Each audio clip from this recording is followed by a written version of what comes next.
പാലകൻ പ്രേക്ഷകർക്ക് എൻ്റെ പുതുവത്സരാശംസകൾ.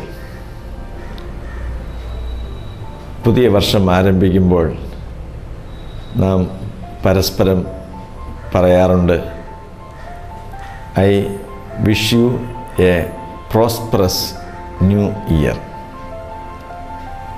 പുതിയൊരു വർഷം സമൃദ്ധിയുടെ, ഐശ്വര്യത്തിൻ്റെ വർഷം ആയിരിക്കണം എന്നാണ് നാം ആശംസിക്കുന്നത്.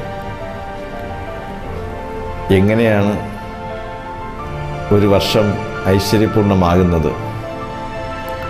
തീർച്ചയായിട്ടും ദൈവത്തിൻ്റെ കൃപ നമ്മുടെ എല്ലാ പ്രവർത്തനങ്ങളിലും ഉണ്ടായിരിക്കണം. ദൈവത്തിൻ്റെ കൃപയോടൊപ്പം മനുഷ്യൻ സഹകരിച്ചാൽ മാത്രമേ ഒരു വർഷം ഐശ്വര്യപൂർണ്ണമാവുകയുള്ളൂ. ഈ സഹകരണത്തിൽ വളരെ പ്രത്യേകമായി ശ്രദ്ധിക്കേണ്ട ഒരു കാര്യമാണ് അധ്വാനം. ദൈവം ഈ പ്രപഞ്ചത്തെ സൃഷ്ടിച്ചിട്ട് മനുഷ്യനെ ഏൽപ്പിച്ചിരിക്കുകയാണ്. ഈ പ്രപഞ്ചത്തെ ഐശ്വര്യപൂർണ്ണമാക്കുമ്പോഴാണ് ദൈവത്തിൻ്റെ ഹിതത്തിനോട് മനുഷ്യൻ നീതി പുലർത്തുന്നത്. അല്ലെങ്കിൽ ദൈവത്തിൻ്റെ ഹിതത്തിന് പ്രത്യുത്തരം നൽകുന്നത്.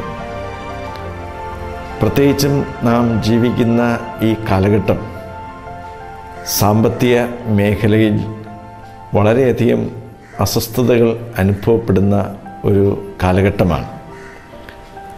യൂറോപ്യൻ രാജ്യങ്ങളിലെയും അറബ് രാജ്യങ്ങളിലെയും സാമ്പത്തിക മാന്ദ്യതയെക്കുറിച്ച് അടുത്ത കാലത്ത് പ്രത്യേകിച്ചും കടന്നുപോയ ഒരു വർഷം നാം വളരെയധികം മനസ്സിലാക്കുകയുണ്ടായി.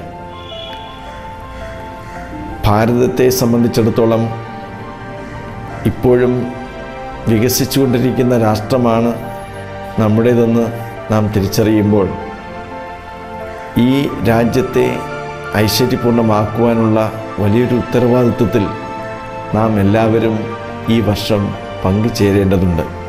ഞാൻ പ്രത്യേകമായി പറയുവാൻ ആഗ്രഹിക്കുന്നത് കാർഷിക മേഖലകളെക്കുറിച്ചാണ്. ഏവർക്കും അറിയാവുന്നതുപോലെ 1991 ശേഷം ഭാരതത്തിലാകമാനം വലിയ മാറ്റങ്ങൾ ഉണ്ടായി. കമ്പ്യൂട്ടർ യുഗത്തിലേക്ക് പ്രവേശിച്ചു. അതിൻ്റെ ഫലമായി കമ്പ്യൂട്ടർ രംഗത്ത് വളരെയധികം സാങ്കേതിക വിദ്യ ഉള്ള വ്യക്തികൾ വന്നു. അത് വളരെയധികമായിട്ടുള്ള അട്രാക്ഷൻ നൽകി. പക്ഷെ അറിയാതെ കാർഷിക മേഖലയെ നമ്മൾ തഴയുകയായിരുന്നു ഉണ്ടായത്.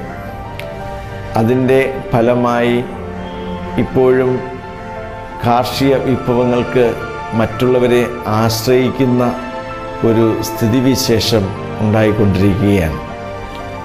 ഇപ്പോൾ ഒരു പുനർവിചിന്തനത്തിൻ്റെ സമയമാണ്. നമ്മുടെ നാട് വികസിക്കണമെങ്കിൽ കാർഷിക മേഖലയിൽ വളരെയധികം ശ്രദ്ധ പതിക്കേണ്ടതുണ്ട് എന്ന് നമ്മൾ തിരിച്ചറിയുന്നു. നമ്മുടെ സ്കൂൾ സിലബസൊക്കെ പരിശോധിക്കുമ്പോൾ കാർഷിക രംഗത്തിന് പ്രാധാന്യം കൊടുക്കുന്ന ഒരുപാട് പാഠങ്ങളൊക്കെ ഉണ്ട്. പക്ഷേ എങ്കിൽ തന്നെയും നമ്മുടെ വിദ്യാർത്ഥികളും സമൂഹവും അറിയാതെ ആ കാർഷിക മേഖലയിൽ നിന്ന് മാറിപ്പോകുന്ന ഒരു പ്രവണത കണ്ടുവരികയാണ്. അതുകൊണ്ട് തന്നെ പ്രത്യേകിച്ച് നമ്മൾ കാർഷിക രംഗങ്ങളിൽ കൂടുതൽ ശ്രദ്ധ പതിക്കേണ്ടതുണ്ട്. ഓരോ വീട്ടുമുറ്റത്തും ഓരോ വീട്ടുകാർക്കും ആവശ്യമായ രീതിയിൽ പച്ചക്കറികളെങ്കിലും ഉൽപ്പാദിപ്പിക്കുവാൻ നമുക്ക് സാധിക്കണം. അല്പമൊക്കെ പരിശ്രമിക്കുകയാണെങ്കിൽ നമുക്ക് കേരളത്തിന് തന്നെ സ്വയം പര്യാപ്തതയിൽ എത്തുവാൻ സാധിക്കും. കാർഷിക രംഗത്ത് എല്ലാ സൗകര്യങ്ങളും സാഹചര്യങ്ങളും എല്ലാവരുടെ ഭാഗത്തു നിന്നും ഉണ്ടാകട്ടെ എന്ന് ഞാൻ ആശംസിക്കുന്നു. എല്ലാവർക്കും ഈ ഒരു പുതിയ വർഷം സമ്പൽ സമൃദ്ധിയുടെ ഐശ്വര്യത്തിൻ്റെ വർഷമാകട്ടെ എന്ന് പ്രാർത്ഥിക്കുന്നു. ദൈവം ഏവരെയും സമർത്ഥമായി അനുഗ്രഹിക്കട്ടെ.